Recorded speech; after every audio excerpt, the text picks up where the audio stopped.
also played rough and dirty when required. The arson and the shootout at the lake a case in point.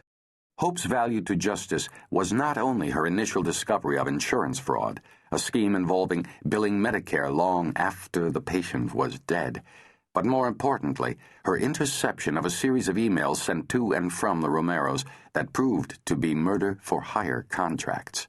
5 executives of the same healthcare consortium that had called for the probe, all referred to in the correspondence as whistleblowers whose actions threatened the Romeros, had later been found brutally murdered, the victims of so-called Serbian spas, laundry bleach enemas that burned the victim from the inside out over a period of several hours, their families tied up and forced to watch their prolonged deaths. Intended perhaps to implicate the Russian mob, these horrific tactics did nothing of the sort. The FBI had immediately placed the Romeros onto their most wanted list, and their 2 remaining witnesses, Hope Stevens and an unnamed accountant, had been placed in protective custody. The emails had been electronically destroyed. They existed now only in Hope's memory. Government prosecutors believed a jury would convict based primarily on her testimony, and so they sequestered her on the garish bus, never allowing her off, never risking her being seen in public, and never stopping the bus for more than fuel or supplies. The strategy had kept her alive for the past 10 days and left everyone on board with a bad case of cabin fever. Discussions had begun to once again relocate her to a static or fixed location, probably a federal facility, quite possibly a short stint inside an unused wing at a federal penitentiary, or in an ICU at a city hospital. They had myriad tricks up their sleeves if left to their own devices. They seldom were.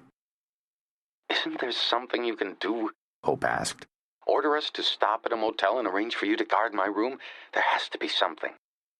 "I'm only guessing here," Larson answered, "but I think a few of the guys might see through that tactic."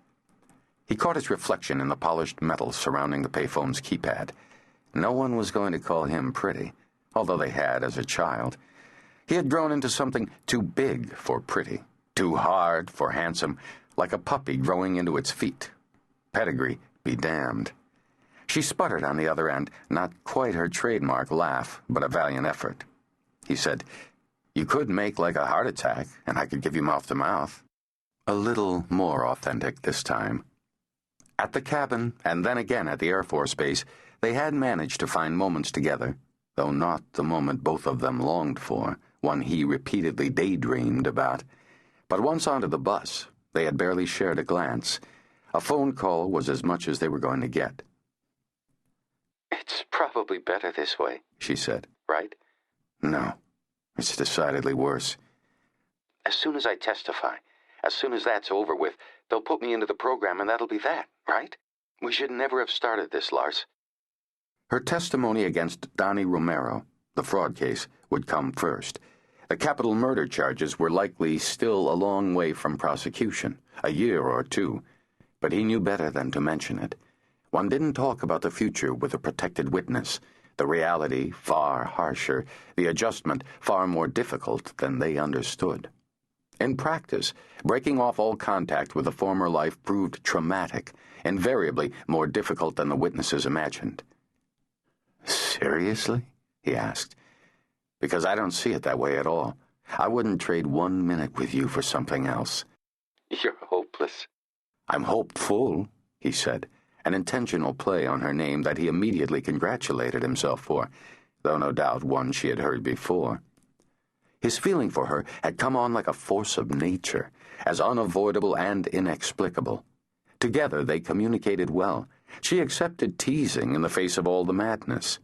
They fit, and when you found that, you held on to it. Nearly 10 minutes had passed since he had left the bus. Members of his small squad would be wondering why the delay. Ostensibly, he had left the bus to settle the bill. With cash, always cash. But 10 minutes was pushing it. "My gut tells me we'll work this out somehow," he lied. He couldn't see them ending this now, not before they tested the boundaries. He had attended the seminars on avoiding emotional attachment with the witness. Brother bonding with the male witnesses was as dangerous as what he and Hope had stumbled into. It screwed up everything.